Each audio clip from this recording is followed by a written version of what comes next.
What is going on, good people? Welcome into the Delmarva Sports Insider, the only live and local show dedicated to giving you all local sports all the time. I'm Sports Director Trayvon Miles. And I'm Brandon Bossert. Welcome on into the show. Yeah, Brandon, we are on the eve of the DIAA Football Championships in the great state, your home state of Delaware. That's right. Got to represent the 302. This is the first year that we will see 3 championships in Delaware football.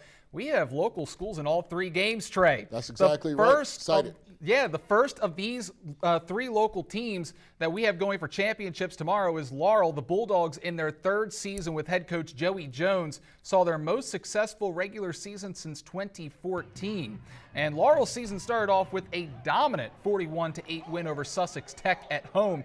In that game, they scored an unanswered 35 points. That performance was followed up by wins over Brandywine, Early College, and then Polytech, a stretch in which they averaged over 51 per game. That offense can roll. And the Dogs were rolling at 4-0 to start the year. That's when they ran into Woodbridge. The Blue Raiders defense shut out Laurel at home.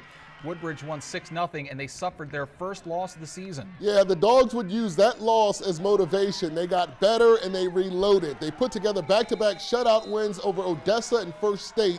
Snuck by Indian River. They did fall to Delmar. They finished 8-2. A first-round blowout brought us to their second matchup with Indian River last week in the DIAA semis, a game in which Laurel dominated from start to finish. I mean, literally the opening kickoff right here. How about this? Jones and the Dogs are now in the title game for the first time since the 2014 season, and if Laurel can win it, it'd be the first for the program in 30 years. Here's what Jones had to say in August of those lofty expectations. Well, obviously getting into the playoffs is first off, and then, week to week, just take it step by step. Laurel, we've heard the word tradition all night here tonight, but Laurel does have a very proud tradition. So get back to that, get back into the playoffs, get back to winning football. Week in, week out, win every game you can, but I'd certainly say playoffs and move forward from there. That was, of course, from our DSI Coaches Conference this past August. A few things stand out. First of all, reading some old articles online, Coach Jones and his staff knew from the jump that with the talent that they'd have a shot to win it all in 1A. They blew out Sussex Tech in week number 1, which ended up being a playoff team in 2A. And from there, it's been managing injuries and trying to keep this team on the right track on and off the field. So far, so good, and they are on to the title game. Yeah, on to the title game, and there's 2 things that I worry about with Laurel tomorrow night. I'm not going to give a prediction right now, but let's talk about this game a little bit. First, they got to remain disciplined, limit the mistakes, keep their composure when they're out there. Huge game for Laurel and these kids. The chance to win a first championship in a few decades can be easy to get caught up in the spectacle of the big game up at the University of Delaware. But you know what? The more pressing matter will be containing Quasim Benson, the all-class running back for St. Elizabeth.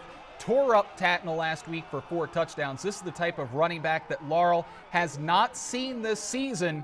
So, hey, he's a running back that if he gets in open space, watch out, because he can take it to the house literally from anywhere on the field. Yeah, you're absolutely right. Mr. Benson is a very, very good player. Okay, on to the next team vying for a state championship from Lower Delaware, the Woodbridge Blue Raiders. Coach Marvin Dooley took over this team at the beginning of this season. He made no excuses. He set their expectations high from jump. Bridge got off to a 3-0 record, which included comeback wins over Cape Henlopen and St. Mark's. Then came some struggles. The offense began to sputter midway through the season. It scored 6 points in a win over Delmar. They followed it up with 6 points in a win over Laurel. Both victories, but clearly something that needed to be adjusted. Yeah, they found those adjustments in that big win over Caravel and followed that up with 4 more wins to cap a perfect regular season. Then the playoffs, they destroyed Tower Hill in their opener, and then they got past Wilmington Friends in the semis last week. They are now on to that title game, something that Coach Dooley's had on his mind for quite some time. Well, our goal is to win a state championship. That's what when I took the job, that was my goal right away. When I met with the seniors and with the team, we have a lot of talent coming back. But discipline, we got to become disciplined players, and we've got to do the right things daily to be successful. We have the talent, and we just can't make mistakes discipline-wise to mess it up. We have enough talent, and we'll be able to compete against anybody. Wow. They sure can compete with Prophetic. anybody, right, Trey? And that was prophetic by Yeah. Coach Dooley. I got to give it to him. Yeah, it truly was. Coach Dooley, he is a great coach from Northern Delaware, from William Penn and St. Elizabeth. But he comes down here, perfect season, his first go-around. And you know what? There were a couple of 6-0 games in the middle of the season there. But you know what? The thing about Woodbridge is the fact that that defense was able to carry them through. And I think that coming into this title game, playing against Archmere, who really exposed Woodbridge in the playoffs last year, I'm not sure that Woodbridge has the offensive firepower to keep up with the Auks, but that Blue Raider defense has been playing great football aside from the second half last week. Ever since that first quarter of the Lake Forest game, they've been playing lights-out football. They're playing great going into the championship. Yeah, I think this will be the best game of the day when we're talking about the 3 matchups. Archmere is a great team, hands down, got to give it to them. Their team last year that beat Woodbridge was actually loaded with juniors, which means a lot of the kids that were on that team are back to beat Woodbridge again.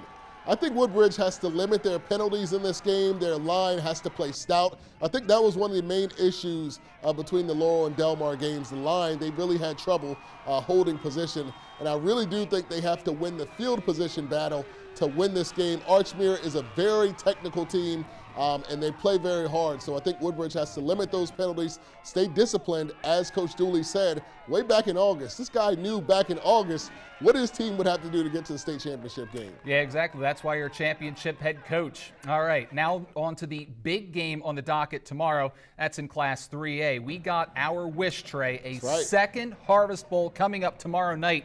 And we don't say this often, but Smyrna began the year getting absolutely routed, 52-6. But you know what? That was against a top 10 team in the nation, Bergen Catholic. Smyrna then fell to this Middletown team 28-14 2 weeks later. At that point, the Eagles 1-2, but since then, it's been smooth sailing. 40-0 win over CR, 42-0 blowout of Sussex Central. We began to see flashes of another championship contender under the direction of head coach Mike Judy. The team finished with 7 straight wins to earn that top seed. Yeah, they finished the regular season blowing out Cape Henlopen, and after their bye week, they blew the doors off of William Penn. Then came Chip Knapp's squad up in Dover. They gave the Eagles a great fight in the state semifinal game last weekend, but 3 late touchdowns sealed the victory. Now the Eagles are just 48 minutes away from their 4th Division I championship in school history. Standing in their way, the Middletown Cavaliers, who defeated Smyrna 28-14 in week 3 of this season. Brandon, you said it when we started to preview this matchup. This is a dream. I think Smyrna, first of all, has improved much more than Middletown has improved as the season has gone along. And I will tell you why I think that. That guy on the screen, Mike Judy, I think that his offense has gotten a lot better from when they scored 14 points against Middletown. And I'll tell you what, Cam Edge was only in his, 2nd or 3rd game with Smyrna when they played Middletown the first time. The Cameron Edge that we see now is different than the Cam Edge that we saw earlier in the year. I think they can drop 40 at any given time, and they showed that with the win over Dover last week. Honestly, I want to bet you something.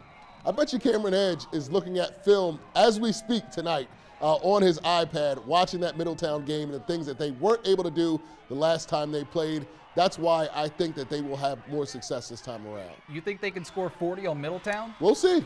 Apo got 4 first downs on Middletown their entire playoff game. This Middletown defense is pretty good. You know what? I'm so excited for this game, though. Smyrna has the most potent offense in the entire state. Middletown, arguably the best defense in the class.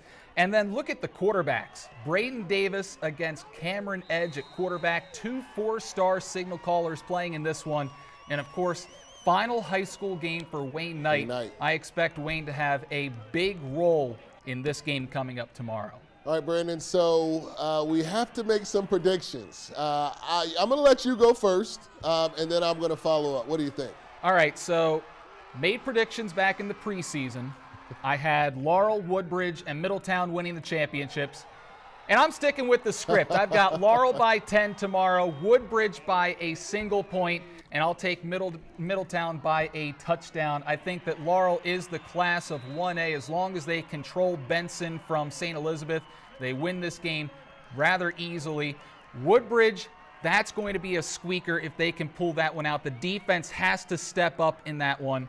And then Middletown, Braden Davis, it's hard to bet against Braden Davis in Middletown. I see your prediction, your Laurel, your Woodbridge, and your Middletown, and I raise you Laurel, Smyrna, and Woodbridge. How about that? I'm going all local. Why not? On the final night of the season, I'm going to do it, Brandon. I've done it before. We did it in Maryland. I lost that bet.